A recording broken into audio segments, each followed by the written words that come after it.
হাসরে যখন বিচার কাজ শুরু হবে তখন সর্বপ্রথম হিসাব নেওয়া হবে নামাজের। নামাজ হলো ভেস্তের চাবি, তা আমরা সকলেই জানি, কিন্তু জানা সত্ত্বেও আমরা নামাজ পড়ি না। প্রিয় নবী হাদিসে বলেছেন, বেনামাজিদেরকে দুনিয়াতেই 5টি শাস্তি দেওয়া হবে। বেনামাজিরা দুনিয়াতেই এই 5টি শাস্তি না পাওয়া পর্যন্ত মৃত্যুবরণ করবে না। মৃত্যুর আগে তাদের এই শাস্তি ভোগ করতে হবে। প্রিয় নবীর এই হাদিসটি অবশ্যই শেয়ার করে দিবেন। প্রিয় নবীর হাদিস জেনে যে ব্যক্তি অন্যের কাছে শেয়ার করলো না, তাকে প্রিয় নবী উম্মত বলে পরিচয় দিবে না।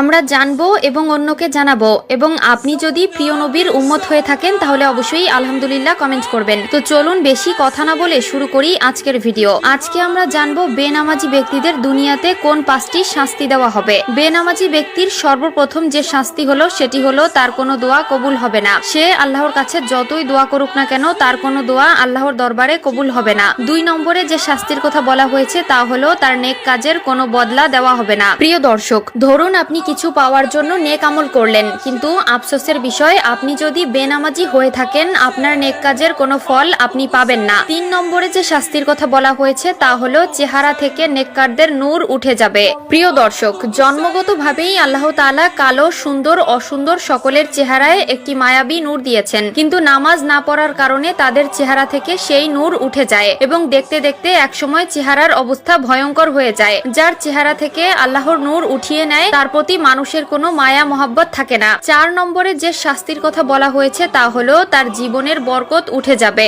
আয় রোজগারে বরকত থাকবে না, ব্যবসা বাণিজ্যে কোনো সাফল্য পাবে না, সংসার জীবনে একটার পর একটা অশান্তি লেগেই থাকবে। যতই ইনকাম করে ততই মনে হয় যেন কোনো সফলতা পায় না। এর মাধ্যমে বোঝা যায় আল্লাহ তাআলা তার জীবন থেকে নেক বরকত ছিনিয়ে নিয়েছে। 5 নম্বরে যে শাস্তি দেওয়া হবে তা হলো কোনো নেককার বান্দাদের দোয়ার মধ্যে তার কোনো হক থাকবে না। যে ব্যক্তি বেনামাজি তার জন্য যদি কেউ দোয়া করে সেই দোয়ার ফল সে পাবে না। এমনকি ওই বেনামাজি নিজের জীবনের দুর্দশা দূর করার জন্য যদি কোনো আলেমকে এনে দোয়া করায় সেই দোয়া আল্লাহর দরবারে কবুল হবে না, কারণ বেনামাজির জন্য নেককার ব্যক্তিদের দোয়া কবুল হয় না। নামাজ হলো সকল জীবনযাত্রার মূল চাবিকাঠি।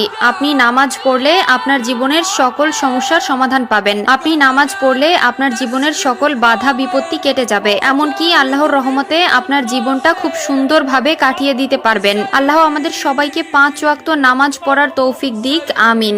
হাসরে সর্বপ্রথম হিসাব নেওয়া হবে নামাজের। আল্লাহ তাআলা মুসলিমদের উপর নামাজ ফরজ করেছেন। কাফের, মুশরিক ও মুসলিমদের মধ্যে পার্থক্য হলো নামাজ। প্রিয় দর্শক, আজকে আলোচনা করব নামাজ নিয়ে। যারা নামাজ পড়েন কিন্তু নামাজে মনোযোগ হারিয়ে যায়, দুনিয়াবি চিন্তা আসে, তারা কিভাবে নামাজে মনোযোগী হবেন সেই নিয়ে